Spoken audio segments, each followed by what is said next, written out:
Crisis, এটা আমি আব্বাকে স্পেসিফিক জিজ্ঞাসা করছি কয়েকবার 21 আগস্টের কোর্টে যে আব্বা এরকম বাসায় থাকতে পারি না, পুলিশ আসে এই আসে। আব্বা বুঝতে থাকবা, না হলে ভালো অ্যারেস্ট হয়ে যাবা, কত মানুষ অ্যারেস্ট হয়েছে, তুমিও হবা, সমস্যা কি।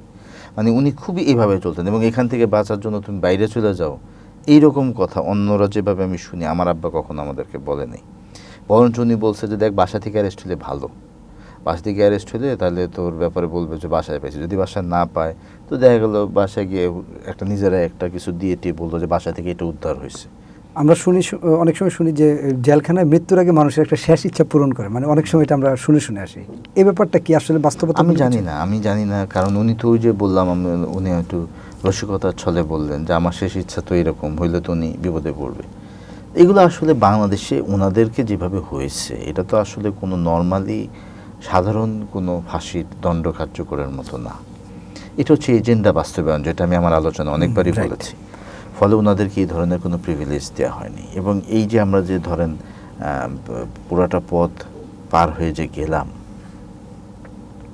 আমার মনে হয় আমিনবাজার পার হওয়ার পরে আমরা শুনলাম যে উনি নাই।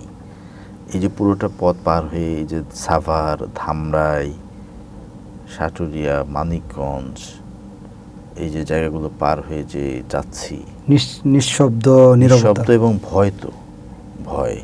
কারণ তখনকার যে সিচুয়েশন ছিল, বিভিন্ন জায়গাতে আক্রমণ করার ঘোষণা দেওয়া হইতো, তাকে ঠেকাবে, অমুকের লাশ ঢুকতে দেবে না, এইসব ছিল আর কি, অমুকের এটা সেটা। তো এইগুলোর ভেতর দিয়ে আমিও যে আব্বার যে বইটার কথা বললাম, ওইটার প্রকাশনা উৎসবে আমাদের assistant secretary general Abdul Halim ভাই একটা স্মৃতিচারণ করছে। মৌলানা আব্দুল হালিম ভাইকে সংগঠন দায়িত্ব দিছিল আর কি যে আপনি যায়েন। তো হালিম ভাই সেটার বর্ণনা দিতে গিয়ে খুব ইমোশনাল হয়ে বলছেন যে আমরা যে গেলাম এবং তারপরে ফেরত আসার পরে বুঝলাম যে ফিরলাম ঢাকায়, মানে এত ভয়। কারণ এই ধানের ক্ষেত দিয়ে উঠতেছেন, কারণ রাস্তাতে আটকা, ওইখানে বাঁশ দিয়ে আটকানো, ওইখানে ব্যারিয়ার দিয়ে আটকানো, এরপর আপনি নামলেন, নেমে আবার উঠলেন, আবার কোথায় যাবেন, ফেরিতে নাই, ফেরিতে কেউ অ্যাটাক করে কি না। কারণ আমরা কিন্তু যখন ফেরিঘাটে পৌঁছাইলাম তখন আমি আব্বার জন্য ঠিক মন্ত্রী অবস্থায় যেমন ফেরি ওয়েট করতো, কাউকে উঠতে দিচ্ছে না, শুধু মন্ত্রী সাহেব উঠবে, ঠিক একই রকমভাবে মনে হলো আব্বা সেই রকম একটা সম্মানের মতো, তার জন্য একটা ফেরি রেডি আসছে। বাট আমরা কীভাবে যাব? আর আগে না গেলে তো পারবো না, কারণ তাদের সাথে তো পুলিশ প্রোটেকশন থাকে, অ্যাম্বুলেন্স থাকে, এটা। সো তারপরে শেষ পর্যন্ত কোনোরকম ফরিদপুরে গিয়ে পৌঁছালাম। তারপরে তো ঢুকতে দিবে না, এসার পর থেকেই মূলত আর ঢুকতে দিচ্ছিল না কাউকে। আমরা কোনোভাবে বলে টলে পরিবারের কথা বলে কোনোরকম ঢুকলাম। এবং ইন্টারেস্টিং হলো আমার সেই 3.5 মাসের বাচ্চাও, সে নভেম্বর মাস, শীতকাল, সেও গেল, তার মাও গেল, যদিও তারা আর আমি আলাদা গাড়িতে, কারণ আমাকে যেভাবে পারে গাড়িতে ঢুকাই দিচ্ছে। ফলে আমি জানিও না যে কে কোন গাড়িতে আছে, আমার কোনো অপশন নেই। ফলে আমি ঢুকে গেছি, আমি ওইভাবেই যাইতেছি। বলে ওরা কোথায় আছে তাও জানি না, এটা আরেক পেরেশানি, ওরা ঠিক মতো উঠলো কিনা, ওরা আসতেছে কিনা, কোথায় গিয়ে মিট করব, কোথায় গিয়ে পাবো। সো এইগুলো আসলে মানে রাষ্ট্রীয় পৃষ্ঠপোষকতায় যখন বিচারিক হত্যাকাণ্ড হয়, এইটার বহুবিধ রূপ আছে ভাই। এটার সাথে সবাই জড়িত, এটার সাথে পুলিশ বলেন, আর্মি বলেন, গোয়েন্দা সংস্থা বলেন, অমুক বলেন, তমুক বলেন, সবাই জড়িত। এই সকল বিষয়ের ভেতর দিয়ে পার করে আল্লাহ তাআলা এখনো পর্যন্ত এই জায়গায় আনছে। আপনার আম্মুকে সুস্থ আছে কিনা? এবং আমার আম্মার বয়স 70 বছর। আমার আম্মার বয়স 70 বছর, স্বাভাবিকভাবেই, এবং দীর্ঘদিনের ডায়াবেটিক পেশেন্ট, প্রায় 27 বছরের ডায়াবেটিক পেশেন্ট। ফলে ডে বাই ডে শরীর খারাপ হচ্ছে। এটা আপনার বাবার স্মৃতিচারণে তার কোনো বিশেষ ঘটনা আছে কিনা? না, আমার বাবা, আমার আম্মা, মানে তাদের জীবন অন্যরকম জীবন। দেখেন, আমার আম্মা রান্নাবাড়াও পারতেন না সেভাবে, আমার আব্বা শিখাইছেন। এবং আমি বড় হয়েও দেখছি যে আমার আম্মা আব্বাকে জিজ্ঞাসা করতেছেন আজকে কী রান্না করবো, আব্বা বলতেছেন তুমি এইভাবে ডাটা দিয়ে ডাল দিয়ে এভাবে করে এইভাবে ডাল চচ্চড়ি করবো, এইভাবে, ওগুলো আব্বা শিখাই দিয়েছেন, আব্বা এটা পারতেন। এবং আমার যেটা বললাম আমি, যে আমার বাবা এবং আম্মার জীবনটা খুব অভাবের ভিতর দিয়ে শুরু হয়েছে, খুবই অভাবের ভিতর দিয়ে। আপনার মনে করেন যে এই যে মাথার উপরে একটা সিলিং ফ্যান, এটাও ছিল না তাদেরকে। আমাদের ওই দিনই ভাইরা জোগাড় করে মজাদ ভাই বিয়ে করছে, একটা ফ্যান দেওয়া দরকার, ফ্যান। আমি আমার বাসায়, আমি আমার 4-5 যখন পড়ি তখন দেখছি যে আমার আম্মা এবং আমার আব্বা যে রোকন সম্মেলনে গেছেন, রোকন সম্মেলন থেকে যে প্লেট নিয়ে আসছেন লেখা কেন্দ্রীয় রোকন সম্মেলন 1986, ওই প্লেটে আমি ভাত খাইছি, কারণ আমাদের কোনো প্লেট ছিল না। মানে বাড়তি ব্যয় করার মতো এরকম টাকা না ছিল না। আমার আব্বা তো কোনো ইনকাম নেই, আমার আব্বা তো বেসিক্যালি, আমার তো কোনো ব্যবসা নেই। এবং আমি কিন্তু আমি আমার ম্যাট্রিকের কথা যে বললাম, এসএসসি যখন আমি অসুস্থ, আমি কিন্তু বাসায় এসে মাটিতে বসে গেছি, আমাদের বাসায় কোনো ডাইনিং টেবিলও ছিল না। এগুলো সব হলো আমার বড় ভাই যখন ইনকাম করতে শুরু করলেন, তখন সে যখন ফ্যামিলিতে কন্ট্রিবিউট করলো, তখন আস্তে আস্তে আস্তে আস্তে এই জিনিসগুলো আমি দেখলাম।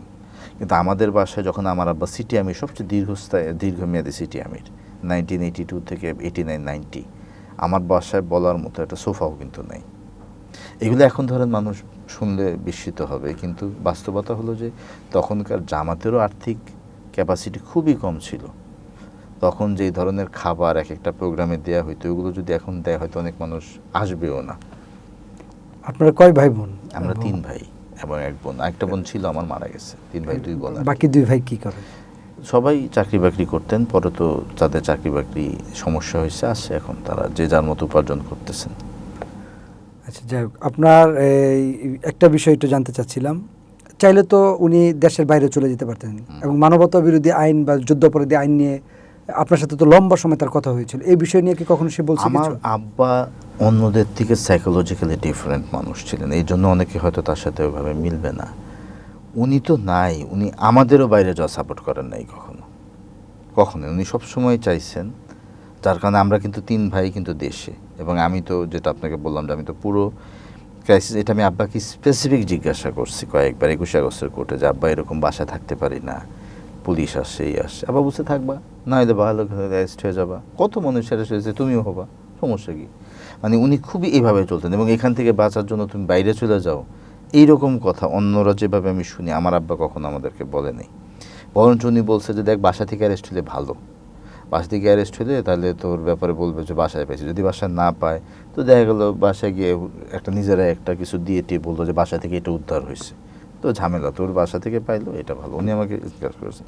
ফলে উনি তো পলানো বা উনি বাইরে যাওয়া তো অনেক দূরের আলাপ, মানে মানুষ তো সন্তানকে সেফ রাখে আর কি, উনি আমাদেরকেও।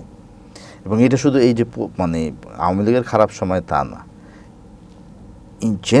জেনারিক্যালি বলে আমার আব্বা বাইরে যাওয়াটা কম পছন্দ করেন। উনি আমাকে পরিষ্কার বলতেন, এবং আমি সেটা করি আল্লাহর মতো এখন। উনি আমাকে পরিষ্কার বলতেন যে আল্লাহ তোমাকে যে মেধা দিচ্ছে, যে যোগ্যতা দিচ্ছে, এটা সংগঠনকে সার্ভিস দাও। সংগঠনের লোকের খুব অভাব, যোগ্য লোকের অভাব, যদি কিছু থাকে আল্লাহ তাআলা দেয়, এটা ওখানে দাও, বাইরে গিয়ে লাভ নেই। বাইরে গিয়ে তোমার এটা তোমার দেশ, এটা তোমার আনন্দ, এখানে দাও। এটা উনি ওভারঅল বলতেন। ফলে এটা ওনার মানে মানুষের লাইফের ফিলোসফি থাকে না, ওনার ফিলোসফি হলো দেশমুখী। মানে আপনি যদি আমার বাসার খাদ্যাভ্যাস দেখেন, আমার বাসা, যেহেতু আমার দাদা একজন হেকিম ছিলেন, মানে এমপিএ ছিলেন, হেকিম ছিলেন, এবং কলকাতা মাদ্রাসাতে, কলকাতা থেকে উনি গোল্ড মেডেল পাওয়া। আমার একদম বাসার খাবার কিন্তু এমনি সামর্থ্যও কম, আবার বাসার খাবারের মধ্যেও কিন্তু বেশিরভাগ শাকসবজি ভর্তা, কারণ ক্যাপাসিটিও নেই, উনি যে মাছগোস্ত আনবেন, এবং এগুলোই আমরা খেয়ে বড় হয়েছি। ফলে আমাদের পুরো প্যাটার্নটাই হচ্ছে লোকাল। এই যে আমরা যে একটু আগে নাস্তা করলাম, এটা কিন্তু আমার আব্বাও খাইতেন। আচ্ছা, আমার আব্বারও কিন্তু চয়েস হচ্ছে ধরেন ঝাল টাল, উনি ধরেন এই একটু যেটাকে আমরা একটু পশ খাবার বলি, এগুলো ওনার সামর্থ্যও ছিল না, পছন্দও করতেন না।